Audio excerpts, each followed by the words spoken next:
समझो मौत है हरदम करीब। मौत को मत दूर समझो, मौत है हरदम करीब। कौन होगा यार तेरा गुर जाने के लिए, कौन होगा यार तेरा गुर जाने के लिए। मौत को समझा है गाफिल इख्तितामे जिंदगी, मौत को समझा है गाफिल इख्तितामे जिंदगी। दर हकीकत मौत तेरे इब्तिदाए जिंदगी, दर हकीकत मौत तेरे इब्तिदाए जिंदगी। ये चमन सहारा भी होगा, ये खबर बुलबुल को दो, ये चमन सहारा भी होगा, ये खबर बुलबुल को दो। ताकि अपनी जिंदगी को सोच कर कुर्बा करे, ताकि अपनी जिंदगी को सोच कर कुर्बा करे। यहाँ हम सब मुसाफिर हैं, वही आखिर ठिकाना। यहाँ हम सब मुसाफिर हैं, वही आखिर ठिकाना। कोई आगे रवाना है, कोई पीछे रवाना, कोई आगे रवाना है, कोई पीछे रवाना। কবি বলেন, দুনিয়ার মানুষ যে তুমি মৃত্যু থেকে পলায়ন করার কোনো সুযোগ নাই, মৃত্যু থেকে বাঁচার কোনো সুযোগ নাই। মৃত্যু তোমার একদম নিকটে, মৃত্যু তোমাকে এমন ভাবে গ্রাস করবে যে তুমি চোখের পলক মারতে পারবে না। মত এত দূরে না, মত একদম নিকটে। আমরা এখান থেকে বাড়িতে যাবো যে এই গ্যারান্টি আসেনি, নাই। আমরা এই যে কোরআন হাদিসের মাহফিল আসছি, বয়ান করতেছি, শুনতেছি, হ্যাঁ, এখান থেকে যে বাড়িতে যাব গ্যারান্টি আছে? নাই, গ্যারান্টি নাই।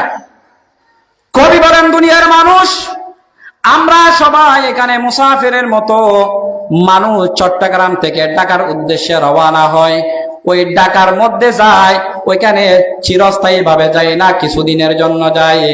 সবাই মনে করে আমি 5 দিনের জন্য ঢাকায় যাব, 10 দিনের জন্য যাব, 1 মাসের জন্য যাব, সর্বোচ্চ 1 বছরের জন্য যাব, এরপরে আবার নিজের বাসস্থানে চলে আসব।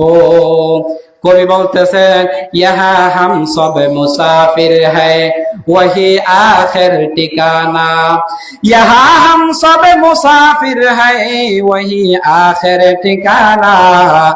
कोई आगे रवाना है, कोई पीछे रवाना, कोई आगे रवाना है, कोई पीछे रवाना। এখানে আমরা সবাই মুসাফির, কেউ আগে যাবে, কেউ পরে যাবে, কিন্তু সবাই চলে যেতে হবে, কেউ থাকতে পারবে না। সেজন্য রাসূল বলতেছেন, উম্মত, যে আল্লাহ তাআলা তোমাকে আরেকটা দান করেছেন, সেটা হলো হায়াতের জিন্দেগি। যে জিন্দেগির হায়াত, এই 60, 70, 80, 100 বছর হায়াত দান করলেন, ওই হায়াতকে একটু মূল্যায়ন করো মওতের আগে আগে, মওতের আগে আগে, মওতের আগে আগে। যখন মাত্র মৃত্যু চলে আসবে, তখন আমরা নামাজ পড়তে চাইলেও পারবো না, মাহফিলে আসার চেষ্টা করলেও আসতে পারবো না, 2 রাকাত নামাজ পড়তে চাইলেও পারবো না, কোনো একটা ভালো কাজ করতে চাইলেও পারবো না, পারবো না। সেজন্য উম্মত, রাসূল বলতেন, তোমার হায়াতকে একটু দামি মনে করো, মূল্যায়ন করো।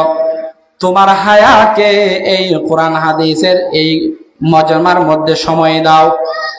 যদি তোমার হায়াতকে এই দ্বীনি কাজের মধ্যে তুমি ব্যবহার করতে পারো, কাল কিয়ামতের ময়দানে আল্লাহ তাআলা চাইলে তোমাকে এই কোরআনের মাহফিলের উসিলায় নাজাতের ব্যবস্থা করতে পারেন।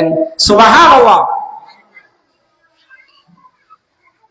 আমার বিষয়বস্তু ছিল রাসূলের সুন্নতের অনুসরণ, রাসূলের সুন্নতের অনুসরণ।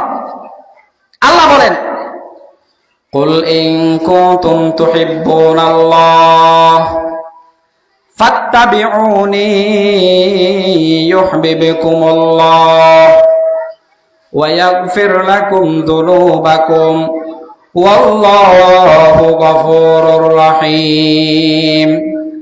আল্লাহ তাআলা বলেন, কুল, ও নবী আপনি বলে দেন, ইন কুনতুম তুহিব্বুনাল্লাহ, যদি তোমরা আল্লাহকে ভালোবাসো, ফাত্তাবিউনি, তখন আমি নবীকে মহাব্বত করো, ইউহিব্বুকুমুল্লাহ, যদি আমি নবীকে মহাব্বত করো আল্লাহ তোমাদেরকে মহাব্বত করবে। শুনেন ভালো করে, আল্লাহ বলতেছেন, কুল ইন কুনতুম তুহিব্বুনাল্লাহ, হে নবী আমার, আপনি আপনার উম্মতদেরকে জানায়া দেন, যে রাসূল বলতেছেন, কুল, আপনি বলেন, ইন কুনতুম তুহিব্বুনাল্লাহ, তোমরা যদি আল্লাহকে মহাব্বত করো, তোমরা যদি আল্লাহকে ভালোবাসো, ফাত্তাবিউনি, তখন আমি নবীর অনুসরণ করো, আমি নবীর অনুকরণ ইত্তেবা করো, আমি নবীর সুন্নতের অনুসরণ করো, ইউহিব্বুকুমুল্লাহ, আমি নবীর যদি অনুসরণ করো তখন আল্লাহ রাব্বুল আলামিন তোমাদেরকে মহাব্বত করবেন, তোমাদেরকে মহাব্বত করবেন।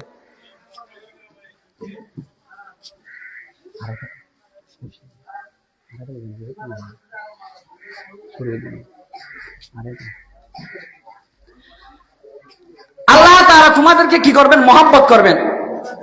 ওয়া ইয়াগফির লাকুম যুনুবাকুম,